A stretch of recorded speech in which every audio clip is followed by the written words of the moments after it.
क्या पढ़ा था लास्ट क्लास में? देखो एक बार अपन ने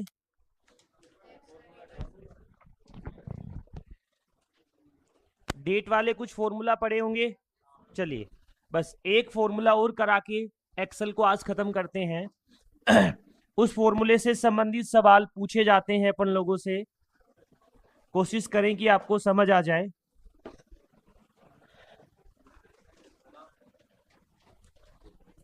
धन्यवाद।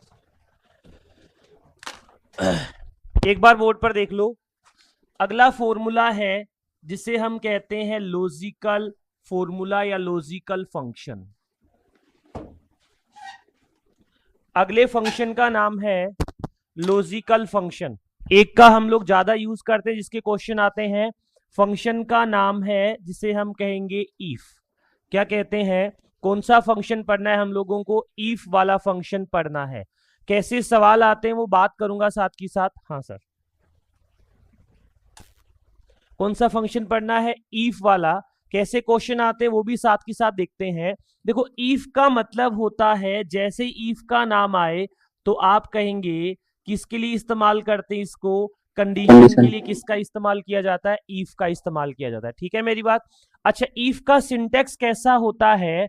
आपको सबसे पहले इफ लगाना है, फिर यहां पर इस जगह पर लिखनी होती है कंडीशन, और कंडीशन के बाद ये ट्रू वाला ऑप्शन होता है, ये किसका होता है? फॉल्स वाला। इन तीनों के बीच में क्या लगती है? कोमा। पहला सवाल, इफ जो फंक्शन होता है उसमें कुल स्टेटमेंट की संख्या कितनी होती है? तो आप कहेंगे सर उसमें कुल स्टेटमेंट की संख्या कितनी होती है? 3 होती है। पहला किसका ब्लॉक होता है? कंडीशन का। दूसरा किसका होता है? ट्रू का। तीसरा किसका होता है? फॉल्स का। दोस्तों कंडीशन में क्या क्या चीजें आ सकती है? ग्रेटर देन आ सकता है। क्या आ सकता है? लेस देन आ सकता है। क्या आ सकता है? ग्रेटर देन इक्वल आ सकता है। और क्या आ सकता है? ये कंडीशन के अंदर हम बातें लिख सकते हैं। अब मेरी बात ध्यान से सुनना। मैं ऐसे लिख रहा हूं इक्वल्स टू, फंक्शन का नाम क्या लिखा? इफ लिखा, और मैंने कहा कि 25 लेस देन 10 होते हैं, ऐसा लिखा मैंने। कंडीशन में क्या लिखा? 25 लेस देन 10। तो ऐसा लिखा है तो आप प्रिंट कर दो हेलो, यानी आपका आउटपुट क्या आना चाहिए? हेलो आना चाहिए। ठीक है मेरी बात? अगर ऐसा नहीं है तो आपका आउटपुट क्या आना चाहिए? हाई आना चाहिए। इसका मतलब क्या हुआ? ये S1 किसका ब्लॉक है? कंडीशन का। ये S2 किसका ब्लॉक है? ट्रू वाली कंडीशन का। और S3 कौन सा ब्लॉक है? फॉल्स वाली कंडीशन का। सपोज करो यहां पर 25 लेस देन 10 है क्या? नहीं है। 25 लेस देन 10 नहीं है, तो बताओ हेलो प्रिंट होगा कि हाई प्रिंट होगा? हेलो प्रिंट होगा कि हाई? तो आप कहेंगे सर इस कंडीशन में क्या प्रिंट हो जाएगा? हाई प्रिंट हो जाएगा। बात कुछ समझना। अगली लाइन पे लिख रहा हूं इफ फंक्शन ऐसा का ही ऐसा है। मैंने कहा कि 400 लेस देन 300। कोई कंपलसरी नहीं था कि हम यही बात करते। क्या लिखता मैं यहां पर? 400 लेस देन किससे है? 300 है। पूरी बात को समझना। 400 लेस देन 300 है। या मैं ऐसे कर देता कि भाई 1300 ग्रेटर देन, ये तो चिन्ह जो दिया है उसके हिसाब से आपको पढ़ना है। तो मैं कह रहा हूं कि 400 लेस देन किससे है? 300 से। तो हमने कोमा लगा दिया। ठीक है मेरी बात? अब देखो यहां से आगे जाकर मैंने कहा अगर ये कंडीशन सही है तो क्या प्रिंट कर दो? क्या प्रिंट करना है? अगर ये सही नहीं है तो क्या प्रिंट कर दो? ठीक है मेरी बात? जो भी आपको अच्छा लगे। मैंने यहां बताओ क्या 400 लेस देन 300 है क्या? नहीं। तो कोई बात नहीं, मैं ऐसे कर देता हूं कि 400 क्या है? ग्रेटर देन 300 है। ठीक है मेरी बात? तो कंडीशन ट्रू हो गई। तो यहां पर इसका आंसर क्या आ जाएगा? यानी आपको केवल एक इफ के अंदर कितने स्टेटमेंट मिलेंगे? 3। आपको पहला कंडीशन देखना है कि ट्रू है कि फॉल्स है। उसके बाद यहां से जो आउटपुट आपका बन रहा है वो आपको बताना है। ये मैंने यहाँ पर टेक्स्ट लिखा था इसलिए डबल कोट लगाया। अगर कोई नंबर होगा तो मैं डबल कोट्स लगाने की जरूरत नहीं है। एग्जाम्पल के तौर पर इक्वल्स टू, फंक्शन का नाम क्या लिखा? इफ का इफ लिखा। मैंने कहा कि 60 लेस देन 60। प्रश्न देखो क्या लिखा? 60 लेस देन 60, कोमा लगा के डबल कोटेशन में मैंने कर दिया, या बिना कोटेशन कर दिया 2, और क्या कर दिया 3। अब आप ये पूछ लो कि ये पहला स्टेटमेंट किसका है? कंडीशन का। दूसरा किसका है, ट्रू का, तीसरा किसका है, फॉल्स का। हमेशा इफ के अंदर कितने स्टेटमेंट आएंगे, 3, यानी पहले कंडीशन चेक होगी, क्या 60 से लेस देन है, क्या नहीं है, तो कंडीशन ट्रू होगी कि फॉल्स होगी, कंडीशन क्या हुई, फॉल्स, क्या प्रिंट हो गया, 3। हमने ये सीखा कि इफ को हम इस प्रकार से इस्तेमाल करते हैं। एग्जाम में इसका क्वेश्चन कैसे आता है, सिंपल तरीके से देख लो, ऐसे दिया आता है कि सपोज ए की वैल्यू कितनी है 10, बी की वैल्यू कितनी है 20, सपोज ए की वैल्यू कितनी है 60, बी की वैल्यू कितनी है 40, सपोज ए की वैल्यू कितनी है 100 और बी की वैल्यू भी कितनी है 100। ऐसे आपको वैल्यू दे दी और आपको अब पूछता है इक्वल्स टू लगाकर मैंने क्या लिखा, इफ पहली कंडीशन में लिखा कि ए क्या है, ग्रेटर देन किससे है, बी से। सिंपल सी कहानी लिखी इसने और कोमा लगा दिया। यहां पे किया कि मुझे प्रिंट करना है पी स्टार, जो भी इसको वैल्यू देनी थी प्रिंट कर दिया। दूसरी बार इसे प्रिंट करना है स्टार स्टार पी, यहां पर क्या आएगा, कोमा।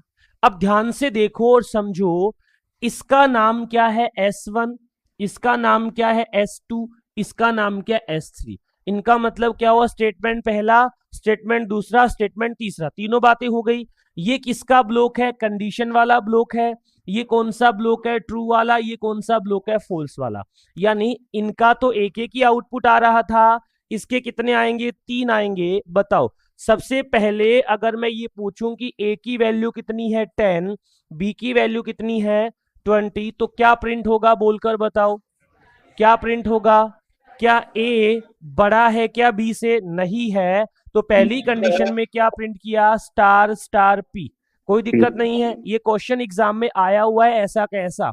दूसरी बात, ए की वैल्यू कितनी है 60, बी की वैल्यू कितनी है 40, क्या ए बी से बड़ा है क्या, हाँ तो उस कंडीशन में क्या प्रिंट होगा, पी स्टार। ठीक है मेरी बात। अब तीसरे पे आते हैं, क्या ए बी से बड़ा है क्या, नहीं, तो सीधा सीधा फॉल्स चला जाएगा, स्टार स्टार पी। ये एक फंक्शन ऐसा है जिसके सवाल आप लोगों से पूछे जाते हैं। अच्छा, आप इसका इस्तेमाल कहां करते हैं एक्सेल में, तो मैं थोड़ी सी टेबल बना के आपको समझाने की कोशिश करता हूं। जैसे आप यहां पर एक टेबल बनाते हो, ई कोड। ई कोड का मतलब होता है एम्प्लॉय का कोड क्या है, फिर आप बताते हो कि एम्प्लॉय का नेम क्या है, फिर आप बताते हो उसकी बेसिक सैलरी क्या है। ठीक है मेरी बात। फिर आपको कैलकुलेट करना होता है उसका HRA क्या है, फिर कैलकुलेट करना उसका DA क्या है, फिर आपको कैलकुलेट करना होता है उसका TA क्या है। ऐसे वैल्यू कैलकुलेट करनी होती है। तो ये यहां पर काम में लिया जाता है कि पहला, फिर दूसरा, फिर तीसरा, ऐसे 3 की वैल्यू बता देता हूं आपको। ठीक है, अब नेम ABC जो भी लिया मैंने ले लिया। मैंने कहा इसकी बेसिक सैलरी 6,000 रुपए है, इसकी 4,000 रुपए है और इसकी 12,000 रुपए। ये बेसिक सैलरी रहती है जिसकी भी। अब आपको HRA मिलता है, क्या मिलता है, HRA मिलता है। तो HRA की कंडीशन देता है, वो कहता है कि जिनकी बेसिक सैलरी ज्यादा है 5,000 से, किससे ज्यादा है, 5,000 से ज्यादा है, उन्हें तो मिलना चाहिए 20%। 5,000 से ज्यादा वालों को कितना मिलना चाहिए, 20%। और बाकी सभी को कितना मिलना चाहिए, 25-30, जितना वो कहेगा। ऐसा ही तो होता है। कंडीशन का मतलब क्या होता है, 5,000 से ज्यादा वालों को इतना दे दो, 6,000 से कम वालों को इतना दे दो। या अपन अपनी ग्रेड कैलकुलेट करते हैं परसेंटेज वाले में, फर्स्ट डिवीजन कब आएगी, जब परसेंटेज कितने से ज्यादा होगी, 60 से या बराबर होगी। सेकंड डिवीजन कब आएगी, जब 45 से ज्यादा और 60 से क्या होगी, कम होगी। तो उनके लिए हम किसका इस्तेमाल करते हैं, ईफ का। अब देखो, इसका अगर मुझे फॉर्मूला बनाना है, किसका, HRA का, तो मेरा फॉर्मूला क्या बनेगा, एक बार समझ के देखो। मुझे लिखना पड़ेगा इक्वल्स टू, फंक्शन का नाम क्या आएगा, इफ। अब जिसमें मैंने बेसिक सैलरी लिख रखी है, सपोज करो बेसिक सैलरी कहां पर लिख रखी है, इसमें। इस सेल का एड्रेस क्या है, अगर आपको पता चल रहा हो तो ABC, C आगे क्या लग जाएगा, 1 नहीं है, C क्या है, 2। इसका एड्रेस क्या बना, इफ C2 बड़ा होता है किससे, 5,000 से, तो उसे कितना परसेंट मिलेगा कितना परसेंट मिलेगा, 20। किसका 20% मिलेगा, C2 का। कोमा। अगली बार C2 का कितना परसेंट? 30%। कुछ कहानी थी, ये आप जब प्रैक्टिकल करते तब काम में लेते हैं, लेकिन अपने को यहां तक जाने की आवश्यकता नहीं है। केवल हमें ये देखना है कि इफ का यूज किस लिए किया जाता है। कंडीशन के लिए कितने स्टेटमेंट होते हैं इफ में? 3। पहले का नाम S1, दूसरे का S2, तीसरे का क्या होता है? S3 होता है। ठीक है, ये S1 कंडीशन के लिए हो गया, ये ट्रू के लिए, किसके लिए हो गया? फॉल्स के लिए। ये नीचे वाला लिखने की जरूरत नहीं है आपको, केवल समझाने के लिए बताया था ये वाला, और यहां तक आप कॉपी में उतार लो, फिर आगे बात करते हैं। वो इफ से ही होता है, इसी से होता है, वो इसी से होता है। ये नहीं लिखना, ये तो समझाने के लिए था, आप लिखना चाहो तो आपकी इच्छा है, बाकी यहां तक लिख।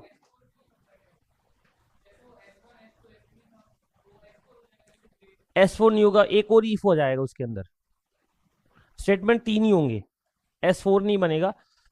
इसकी जगह इफ एक और आ जाएगा।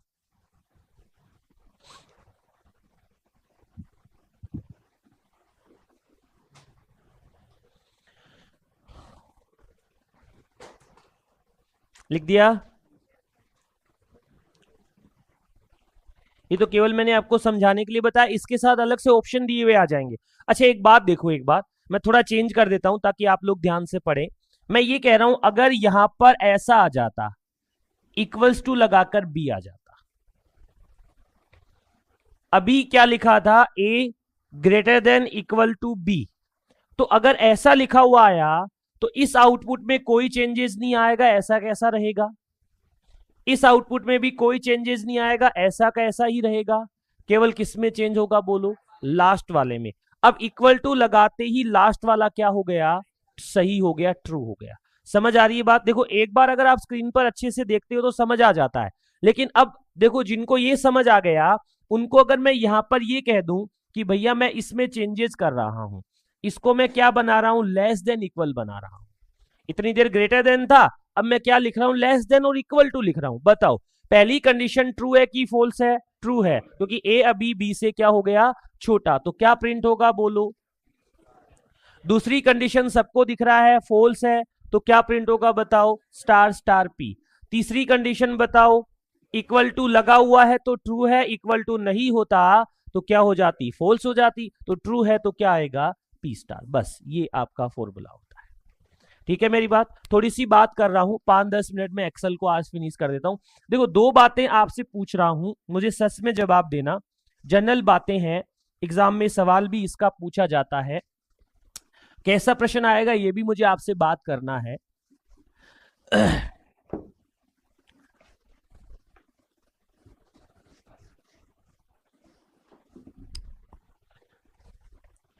जैसे सब लोग मन में सोचना, मैं एक जवाब पूछ रहा हूं आपसे। जैसे किसी की घर में शादी होती है, फंक्शन होता है शादी का, तो हम देन लेन वाले कपड़े खरीदने जाते हैं। कौन जाता है कपड़े खरीदने?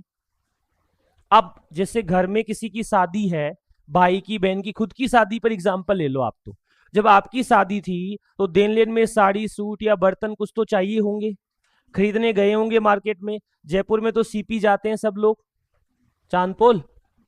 आप इतना मतलब सीरियस मत हो, सच्चाई कहता हूं मैं। जब फर्स्ट टाइम जयपुर आया था ना, तो मैं एक सीपी को जानता था, कैरियर पॉइंट फेमस था। फिर थोड़े दिन में एसएमएस के सामने रोज जाना पड़ता, गांव से कोई भी पेशेंट आ जाता तो वहां एक और सीपी जान गए, सेंट्रल पार्क। फिर थोड़े दिन बाद में जयपुर की हवा लगी तो 22 गोदाम पे एक और सीपी था, वो जान गए, क्रिस्टल पोम। शादी होते ही उसने एक और सीपी बता दिया, बोले भैया चांदपोल भी चलना होता है। तो मतलब ये ऐसे धीरे धीरे चीजें जुड़ती जाएगी आपकी लाइफ में। अब जनरल बात आपसे पूछ रहा हूं, और अब सुनो, आज तक मैंने कोई बातचीत नहीं की, लेकिन आज 10-5 मिनट का टॉपिक बचा है, मैं थोड़ा सा आपसे सवाल पूछता हूं, मन में सोचना। ऑनलाइन वाले भी रेडी रहना क्योंकि रिकॉर्ड हो रहा है भाई। अगर मैं ये कहूं कि आपके घर में शादी ब्याह का फंक्शन था, आपका खुद का, भाई का, बहन का, जिसका भी, तो देन लेन वाले कपड़े खरीदने जाना होता है। कौन जाता है? मम्मी जाती है, पापा जाते हैं, चाचा जाता है? कौन जाता है? प्रैक्टिकल सोच के देख लो एक बार। कई लोग ये कहेंगे सर मम्मी जाती है और मौसी चली जाती है, इसका मतलब घर में मम्मी की चलती है, पापा का केवल पैसे देने का काम है। अब कोई कहे सर बुआ जाती है और पापा जाते हैं, इसका मतलब घर में पापा की अच्छी चलन है तो बुआ को ये चांस रहेगा ही नहीं। अब या तो मौसी चलती है या मम्मी चलती है, ये पोर्शन है। पापा तो केवल अपना काम करते रहते हैं, सुबह 9 से 6 ऑफिस, उसके बाद अपना काम अपने हिसाब से रहता है। चलिए अब उस बात को मैं प्रैक्टिकली प्रूव कर रहा हूँ। जैसे मेरी बहन की शादी थी, मेरी शादी से भी पहले, तो उम्र मेरी 5-4 साल कम थी आज से, तो मेरी बुआ कपड़े खरीदने गई थी उस दुकान पर। कपड़े खरीदने दुकान पे गए तो दुकानदार इतना समझदार होता है, जाते कहता आओ मैडम बहुत दिन बाद आए हो, मतलब चाहे वो कभी गई नहीं उस दुकान पर, जानकारी भिड़ा ही देता है। तो चलिए हम लोग शॉपिंग करने लगे उस दुकान पर। मैं ऊपर हेडिंग तो डाल देता हूं, किसकी बात कर रहे हैं हम इस बार, डेटा मेन्यू की बात करें। उस दुकान पर जैसे हम शॉपिंग करने गए तो उसने एक बिल बना दिया भाई 20,000 रुपए का, एक बिल बना दिया उसने 30,000 रुपए का, एक बिल बना दिया उसने 40,000 रुपए का, एक बिल बना दिया 12,000 रुपए का, एक बिल बना दिया 17,000 रुपए का। ऐसे उसने बिल बना के रेडी कर दिया। कुल टोटल कितने रुपए का बिल बन गया बताओ मुझे?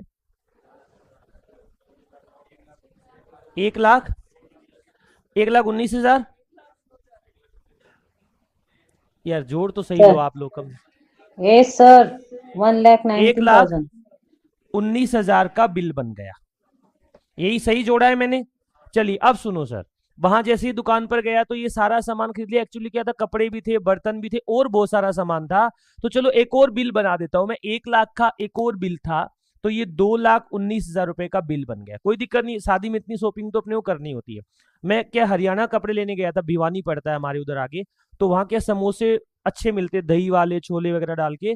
तो मेरी बुआ ने मुझे 10 रुपए पकड़ाए कि जा तू समोसे खा के आ जा। तो मैं खा के आया, वापस आया तो उस दुकानदार से बातचीत चल रही थी। अब बुआ एक समझदारी क्या दिखाई, बोले इनमें से मुझे साड़ी मिलेगी तो क्यों ना मैं मेरी पसंद की ले लूं अलग से। तो मुझे समोसा खिलाया हुआ था तो मैं बोल ही नहीं पाया, तो बुआ ने अपनी पसंद की साड़ी ले ली। इस कहानी तक मुझे कोई दिक्कत नहीं। फिर उनके 2 बेटियां भी हैं, बोली उनके लिए भी मैं मैचिंग वाली ले लेती हूँ, तो दोनों के लिए मैचिंग ले ली, मुझे कोई ऑब्जेक्शन नहीं हुआ। अब लास्ट में जब सीन था ना, दिक्कत कहाँ आई मुझे, उस दुकान वाले को क्या बोलती है, भाई साहब एक काम कर दो, ये 2,19,000 सही नहीं लग रहे हैं, आप इसका बिल ऐसे करो 2,00,000 कितने का बना दो, 25,000 का। तो यहां मैंने कहा 10 का ही समोसा था भाई, आपने 6,000 का मामला खराब कर दिया, तो ऐसा तो मैं नहीं करने दूंगा। फिर बोली कि मैं तुझे चेक कर रही थी तुझे एक्सेल आता है कि नहीं आता। मतलब एक्सेल का यहाँ क्या रोल आया कि एक्सेल के अंदर एक फंक्शन होता है, एक ऑप्शन होता है जिसका नाम होता है गोल सीक। ये पिछले एग्जाम में पूछा गया क्वेश्चन था, किसकी बात कर रहे हैं, गोल सीक। पिछली बार भी मैंने ऐसे ही बताया था, अगर कोई स्टूडेंट पुराना है तो आप पूछ लेना, ये जनरल एग्जाम्पल है जो याद रहता है। तो गोल सीक का यूज क्या था, प्रैक्टिकली मैं कह रहा हूं कि गोल सीक में जो अपन यहां पर टोटल की वैल्यू को चेंज करना चाहते हैं, प्रिडिक्शन करना चाहते हैं, पूर्वानुमान लगाना चाहते हैं कि आपने कहा सर 2,25,000 रुपए चाहिए मुझे, कोई बात नहीं हो जाएगा, यहां से ऊपर किसी वैल्यू में क्या होगा चेंज, आप जिस वैल्यू में चेंज करना चाहोगे। भाई 1,00,000 वाला मामला 1,06,000 कोई दिक्कत नहीं है। अब 12,000 की चीज को 18,000 में कर देंगे तो पापा कहीं वापस दिया भैया ये, तो 6,000 जेब से और लग जाएंगे क्योंकि वो तो 12 ही देगा। तो कई बार ऐसी सिचुएशन अपने सामने आती है, तो इस वैल्यू में चेंज हम कर देते हैं। तो गोल सीक काम क्या करता है, आपने कहा टेबल में फॉर्मूला को क्या करता है, मैनेज करता है। पहला पॉइंट यह कि टेबल में फॉर्मूला को मैनेज कैसे करेगा, यहां पर जब फॉर्मूला लगा होगा तभी इसमें यूज कर पाएंगे, वरना आप उसे यूज ही नहीं कर पाएंगे। पॉइंट क्लियर हुआ, डिस्कस हुआ। अब देखो इसके साथ अगर मैं बात करूं, एक और कहूं, तो वैल्यू का क्या लगाता है, ये पूर्वानुमान लगाता है। यही प्रश्न पूछा गया था पिछले एग्जाम में कि वैल्यू का पूर्वानुमान लगाने के लिए हम किसका इस्तेमाल करते, तो आप कहेंगे कौन सा ऑप्शन काम आता है, कौन सी टैब में जाके आता है, डेटा में, नाम होता है गोल सीक। चलो ये तो प्रैक्टिकल बात थी कि बहन की शादी में ये काम करना पड़ा। अब जब मेरी शादी का मौका आया, चाचन का 1,50,000 रुपए मिलेंगे, जो मर्जी खरीदला लाना है, बिल आ गया 2,00,000 का, तो 50 मुझे कम कराने पड़े। कई बार ऐसी सिचुएशन भी आती है कि हर बार बढ़ती थोड़ी है वैल्यू, कभी कभी हमें क्या करनी पड़ती है, घटाने। फिर मैंने वहां गोल सीक लगाया। आप प्रैक्टिकल देखो, आप किसी कंपनी में अकाउंटेंट का काम करते हो तो आपको कंपनी वाला कहता है बैलेंस शीट में टोटल दिखाना है 5,00,000 का। अब अंदर से तू क्या घटाएगा क्या जोड़ेगा वो तेरा काम है। कई जगह हमें पैसे क्या करने पड़ते हैं, कम करने पड़ते हैं, और कई जगह हमें पैसे क्या करने होते हैं, ज्यादा करने। प्रैक्टिकल बात हम समझने और समझाने की कोशिश कर रहे हैं। तो आपको कौन सा ऑप्शन बताने की कोशिश की मैंने, गोल सीक। गोल सीक का काम क्या होता है, टेबल में फॉर्मूला मैनेज करेगा, फॉर्मूला लगा होना चाहिए। आपने डायरेक्ट यहाँ 1,19,000 लिख दिए और फिर गोल सीक लगा रहे हो तो काम नहीं करेगा। गोल सीक उसी कंडीशन में काम करता है जब यहाँ पर फॉर्मूला लगाओ। क्या जरूरी है कि टोटल ही हो, एवरेज भी हो सकती है। आपने कहा सर इनका एवरेज बताओ, और फिर आपको कह दिया कि आपको तो एवरेज कितना चाहिए, 30 चाहिए, और एवरेज आ रहा था सपोज करो 29.5। अब आपको आधा % एवरेज बढ़ाना है, तो कौन सी वैल्यू में चेंज करना है, ये किसका काम होता है, इस गोल सीक का काम होता है। ठीक है मेरी बात। जनरली इसका वर्ड होता है डेटा को एनालिसिस करने के लिए। ठीक है, ये गोल सीक का ऑप्शन होता है डेटा को एनालिसिस करने के लिए। क्या काम करता है, टेबल में फॉर्मूला को मैनेज करता है, या वैल्यूज का क्या लगाता है, पूर्णमान। हेडिंग डालो आगे डेटा, और जनरली लिख दो गोल सीक। टेबल बनाने की जरूरत नहीं, केवल 2 लाइनें उधर जो मैंने बताई है वो लिख लेना, समझ आ जाएगी। ये भी लिखना चाहो तो कोई बात नहीं। चलिए 2 और बातें, बस जनरल इस टॉपिक को खत्म कर देते हैं। 2 बातें क्या है सुनो। एक टेबल बना रहा हूं मैं,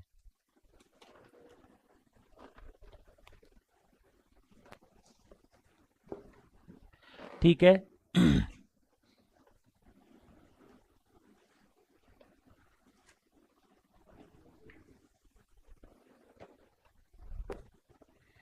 क्या बना रहा हूं, टेबल।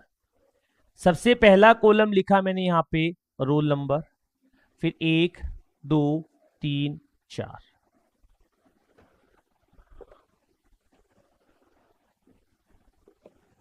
ठीक है मेरी बात। यहां पर मैंने लिख दिया नेम, अमित, सुमित, अनिल, अजय। ठीक है, कोई दिक्कत वाली बात नहीं है। यहां पर लिखी मैंने एज। ठीक है मेरी बात। अब मैंने कहा इसकी एज 25 है, आपको कोई तकलीफ नहीं, 25 वर्ष का कोई व्यक्ति हो सकता है। मैंने कहा इसकी एज 96 है, आपको कोई दिक्कत नहीं है, कोई व्यक्ति 96 ईयर का भी हो सकता है। मैंने लिख दी इसकी एज -2 है।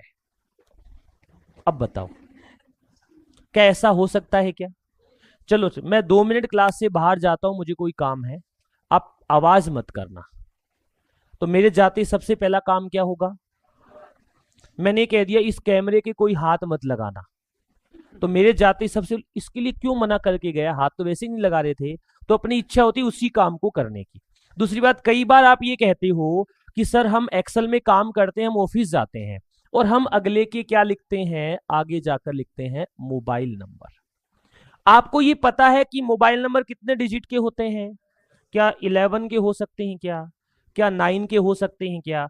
अब कई बार आप डेटा एंट्री कर रहे हो तो आपसे क्या गड़बड़ हो जाती है, आप मोबाइल नंबर कितने डिजिट के कर देते हो, 11 के कर देते हो या 10 के करते हो। सपोज करो आपने 100 एंट्री की, उसमें से एक एंट्री में तो ये गड़बड़ हो ही जाती है, या आपने 55 था आपने 555 कर दिया, तो लास्ट वाला डिजिट अब आएगा नहीं। अगर आपने पहले से यूज कर रखा है तो उतना आएगा। तीसरा पॉइंट, आप कोई ऑनलाइन फॉर्म भरते हो, पिन कोड होते हैं 6 डिजिट के होते हैं, पासवर्ड लगाते हो एटीएम वाले 4 के ही होते हैं, अपन 5 के नहीं लगा सकते पासवर्ड, या अपन 3 के नहीं लगा सकते। इसका रीजन क्या होता है, उसके अंदर क्या लगा होता है, डेटा वैलिडेशन लगा होता है। क्या लगा होता है, डेटा वैलिडेशन लगा होता है। डेटा वैलिडेशन क्या, इसमें क्या वैलिडेशन लगना चाहिए आप मुझे बताओ, कि किसी की एज 0 से कम नहीं हो सकती है। क्या लगना चाहिए वैलिडेशन, किसी की एज किससे कम नहीं हो सकती है, 0 से कम। अगर 0 से कम एज डालोगे तो गलत होगा, उसे आप नहीं डाल सकते। चलिए ये बात तो यहां पे लगेगी। मोबाइल नंबर में क्या लगेगी बताओ, कि जो भी आप टेक्स्ट लिखोगे, जो भी डिजिट आप लिखोगे, उसकी लेंथ कितनी होनी चाहिए, 10 डिजिट होनी चाहिए। क्या 9 डिजिट का नंबर हो सकता है क्या, नहीं। कितने का होगा, 10 का। तो वैलिडेशन का मतलब क्या होता है, रूल जो किस पर लगाए जाते हैं, आपके कॉलम पर लगाए जाते हैं।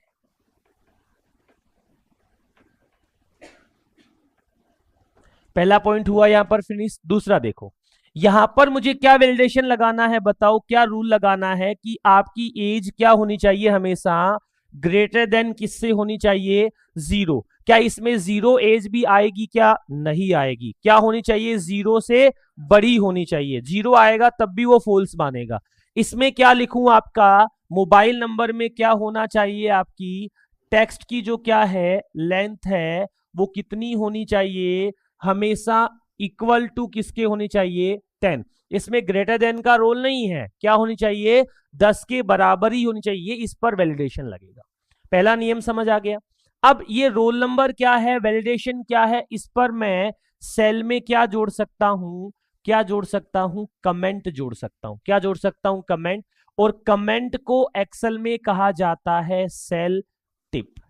क्या कहा जाता है, कमेंट को एक्सेल में किस नाम से जाना जाता है, सेल टिप। बस 3 और बातें, बात खत्म करते हैं। क्या कह रहा हूं ध्यान से देखो, ये आपकी एक टेबल बनाई थी, टेबल में आप जो भी डेटा डालते हो उस पर आप कुछ रूल या नियम बना सकते हो। एक और बात सुनो, ये मैंने नाम लिखा, इस पर भी आप रूल लगा सकते हो, किसी का नाम 6 डिजिट से बड़ा नहीं होगा। आप ये भी रूल बना सकते हो, किसी का नाम 5 कैरेक्टर से बड़ा नहीं होगा।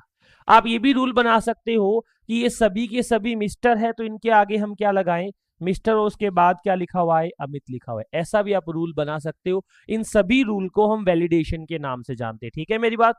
इसके बाद हमने कहा कि जो भी सेल होती है उसके अंदर कुछ लिखा होता है, उस पर हम कोई जानकारी ऐड कर सकते हैं, उसे क्या कहते हैं, कमेंट। और कमेंट को किस नाम से जाना जाता है, सेल टिप के नाम से। एक छोटी सी बात और बता दो मुझे, जिससे अच्छे से हम कर पाएंगे।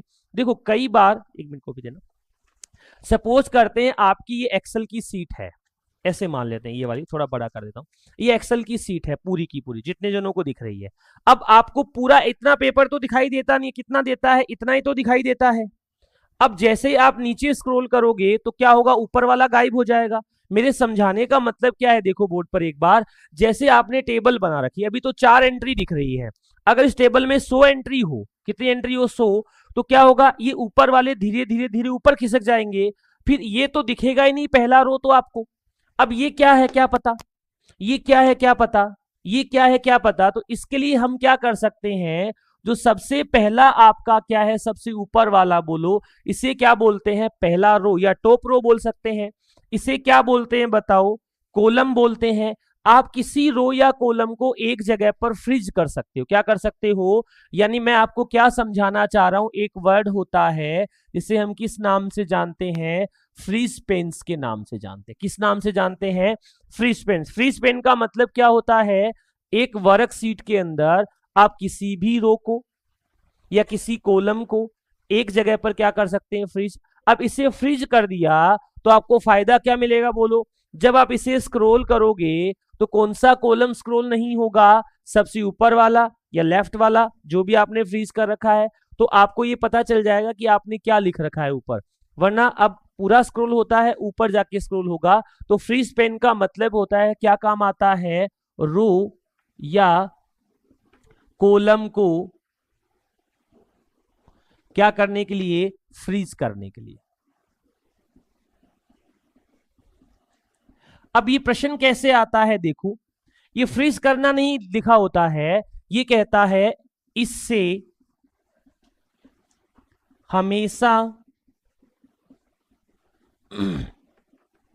स्क्रीन या विंडो में वह विजिबल रहता है। इस लाइन का मतलब समझना क्या कह रहा हूं, कि अगर मैंने इसे फ्रीज कर दिया तो आप जितना मर्जी स्क्रॉल कर लेना, ये कॉलम उस टाइटल, स्टेटस बार या जो अपनी बार होती है ऊपर, टाइटल बार, उसके बाद मेन्यू बार, फॉर्मूला बार, उसके बाद ये फिक्स रहेगा, ये उसकी तरह हिलेगा नहीं। तो कहने का मतलब हुआ, फ्रीज पेन का मतलब क्या होता है, किसी रो या कॉलम को एक जगह पर फ्रीज करना। क्या हम पूरी वर्कशीट को फ्रीज कर सकते हैं, क्या नहीं, हम हमेशा किसी रो या किसी कॉलम को ही क्या कर सकते हैं, फ्रीज। लास्ट लाइन एक्सेल की, आपको पता है एक्सेल में हम किसका इस्तेमाल करते हैं, जूम साइज। याद है क्या, बताओ एक्सेल का जूम साइज कितने परसेंट होता है, 10% से कितने परसेंट तक होता है, 400% तक। ऑटोमेटिक जूम साइज कितने परसेंट होता है, तो आप कहेंगे सर 100% होता है। समझ आ गई मेरी बात, ये एक्सेल को पूरा किया। अब मेरी बात सुनो, हम लोगों ने पेज लेआउट पढ़ा था वर्ड के अंदर, हमने वर्ड में रिव्यू पढ़ा था। रिव्यू याद है, उसमें क्या था, स्पेलिंग ग्रामर था, थेसर्स था, कमेंट भी उसी के अंदर था, ट्रांसलेट भी उसके अंदर था, वो एक्सेल में होता है वैसा वैसा। अभी हम पावर पॉइंट पढ़ेंगे तो और बहुत सारी चीजें हटा देंगे जो हमने एक्सेल में पढ़ ली है।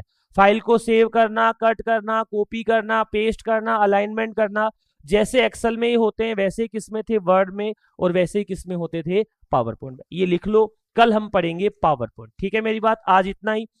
कोई सवाल आपको पूछना है तो आप बात कर सकते हो 2-5 मिनट। सर कमेंट को एक बार और बता दीजिए। कमेंट सर, जैसे अपन इस सेल में क्या लिखा हुआ है उसके लिए हम कमेंट लगा सकते हैं, और कमेंट को एक्सेल में कहा जाता है सेल टिप। यानी सेल के बारे में जो जानकारी हमने दे रखी है उसे हम कमेंट कहते हैं। ठीक है, आप जैसे ही कर्सर लेकर जाओगे तो आपको लिखा हुआ दिखा देगा कि ये आपने फॉर्मूला लगाया है।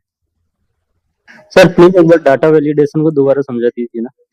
सर डेटा वैलिडेशन बहुत अच्छे से बताया मैंने, किसी की एज माइनस में 2 नहीं हो सकती। हम इस पे प्रतिबंध लगाना चाहते हैं कि सेल में 0 से छोटी वैल्यू नहीं आनी चाहिए। ठीक है, एक प्रतिबंध लगाना चाहते हैं किसी के मोबाइल नंबर 9 डिजिट या 11 डिजिट के नहीं होने चाहिए। तो मुझे टेक्स्ट लेंथ कितनी करनी पड़ी, 10, और इसमें क्या कहा कि वैल्यू हमेशा किससे बड़ी आएगी, 0 से। ये वैलिडेशन होता है। सर क्वेश्चन किस हिसाब से आएगा इसका डाटा वैलिडेशन का अगर आता है तो? डेटा वैलिडेशन का मतलब क्या होता है यही पूछते हैं वो। डेटा वैलिडेशन कौन से मेन्यू में होता है ये पूछते हैं।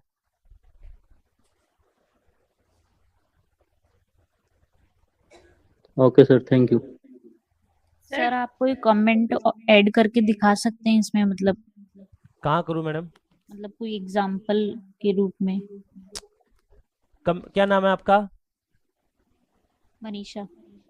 मनीषा, ये लो,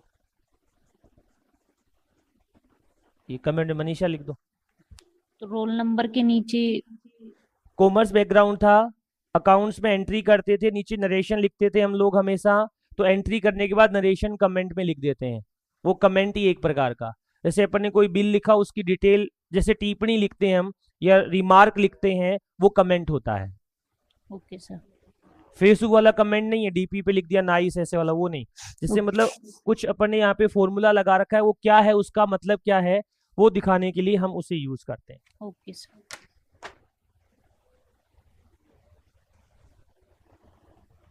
ठीक है।